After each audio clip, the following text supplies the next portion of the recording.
I wanted to do kind of a follow-up to my last video about informants and informants' role in harassment and asset seizure. Um, in my last video, you can look at it. We talked about how things used to be more FBI-driven, a program called COINTELPRO. The CIA then kind of came in and created the Department of Homeland Security after 9/11, and then created fusion centers, created volunteer organizations for informants, plus a whole series of paid informants. And that kind of changed things. It kind of went from a public officer, sworn officer kind of environment, and has moved now more into private contractors, paid informants, and other things. And that kind of throws off the incentives for law enforcement. Law enforcement now is moved toward identifying people's competitors, identifying squeaky wheels like people who might have filed lawsuits, or identifying personal enemies or places where there's personal gain. In terms of who's on the target list and who's on the watch list. And interesting kind of number is we have 20 times more informants now than we did during the Vietnam War. So even at the height of the Vietnam War, with all the CIA and FBI informants, we have 20 times more now. And how has this been done? And how could this possibly be hidden in the budget? Well, the first thing is felons. Using felons and their family to work off time is a very effective way of getting basically a free informant army.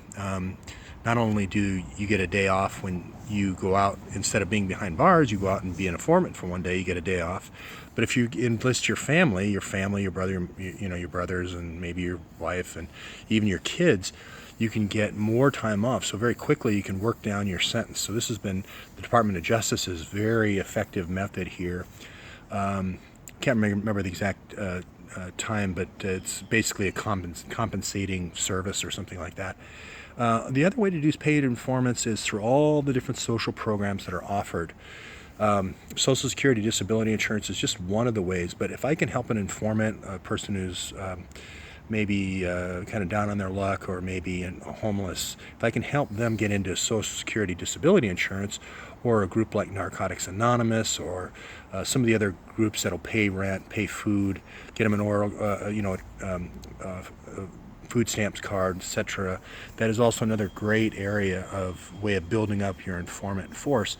Then the other way I could do it is contractors. If I can go to the government contractor list and say, here's all the people who cut my grass, here's all the people that are electricians and plumbers, and here are all the people that work in for the railroad or the gas company or the water company, or all those different folks, and I have meetings about terrorism and talk about infragard, and ask them to be volunteers to identify potential risks, then I can get a whole bunch of people that are volunteers. And all I have to do is basically give them an incentive for bringing people, for getting people in trouble.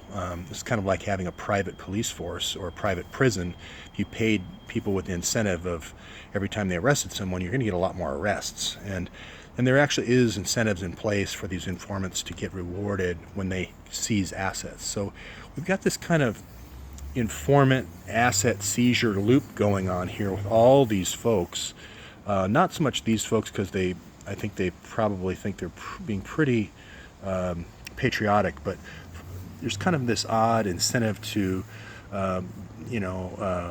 go after people that may not actually be terrorism risks at all. As a matter of fact, they may just have a lot of assets, and we can target them in a lot of ways. We can intercept their communications, and if they're on bad websites, or we could intercept their email, or we could do a lot of different things to entrap them to seize their assets. And so that's actually how we've kind of moved from more of a public sworn officer type of thing to more of a public-private partnership, to now where it's almost all privatized. We've privatized the informant industry through contractors and these other types of informant groups.